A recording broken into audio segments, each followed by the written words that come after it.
আমার নবীর আদর্শ আগে বান্দার মনের মধ্যে, রুহের মধ্যে নিতে হবে। এক হিন্দু, সে বলতেছে আমি আরব বাসিন্দাদের দুইটা রূপ দেখেছি, কালেমা পড়ে মুসলমান হয়েছে হিন্দুস্তানের মধ্যে। এক আলেমে দ্বীন স্কলার এটা বর্ণনা করছিলেন যে এক হিন্দু ভাই, তিনি বলতেছেন আমি মুলকে শাম আরব দেশে বাসিন্দাদের দুইটা রূপ দেখেছি। একটা রূপ দেখেছি, এক আরব আরেক আরবের সাথে কে আগে ঘোড়ায় চড়বে, কে আগে ঘোড়াকে পানি পান করাবে, জাস্ট ঘোড়াকে পানি পান করাবে, এটা নিয়ে দ্বন্দ্ব লাগতে লাগতে এমন একটা অবস্থা হয়েছে, পিড়িদার পিড়ি, বংশধর একে বংশধর যুগ বে যুগ এই ঝগড়া চলেছে। নওয়াজুবিল্লাহ পড়বেন না? ঘোড়াকে বা কিংবা উটকে পানি খাওয়াবার জন্য, পানি পান করার জন্য একজন আরেকজনের সাথে তর্ক থেকে এই শত্রুতা, এই হিংসা যুগ বে যুগ ধরে চলেছে।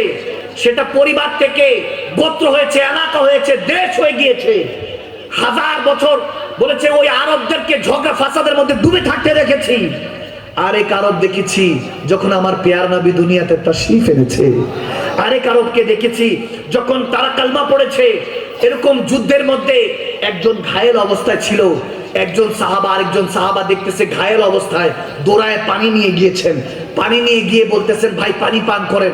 বলতেছেন আমি তো তারপরও অল্প একটু জখম প্রাপ্ত, আমি অল্প একটু শাস্তি পেয়েছি কিংবা আমি আঘাত পেয়েছি, আমি অল্প আঘাত প্রাপ্ত, কিন্তু আমার থেকেও বেশি আঘাত প্রাপ্ত আরেকটু ভাই আমার সামনে অপেক্ষা করছে।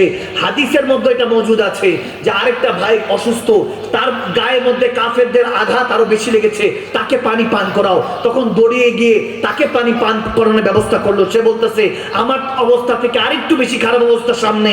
সুবহানাল্লাহ, আল্লাহু আকবার। বলতেছে আরবদের মাঝে সেই জামানাও দেখেছি একজন পানি পান করে নাই, মৃত্যু সজ্জায় দেখা গেছে এইভাবে বলতে বলতে বলেছে 6 নাম্বার 7 নাম্বার পর্যন্ত ওই পানির পেয়ালা নিয়ে গিয়েছে, একজন আরেকজনের দিকে দেখিয়ে দিচ্ছে যে আমি ঠিক আছি, আমার ভাই আরেকটু বেশি আঘাতপ্রাপ্ত, তার কাছে যাও, তাকে পানি পান করাও। সে আমার নবীর আদনা গোলাম, নবীকে ভালোবেসে জিহাদে নেমেছে, মা বাবা আত্মীয় স্বজনকে কোরবান করে দিয়েছে, ধন সম্পত্তি সব লুটিয়ে দিয়েছে আল্লাহ রাসূলের জন্য।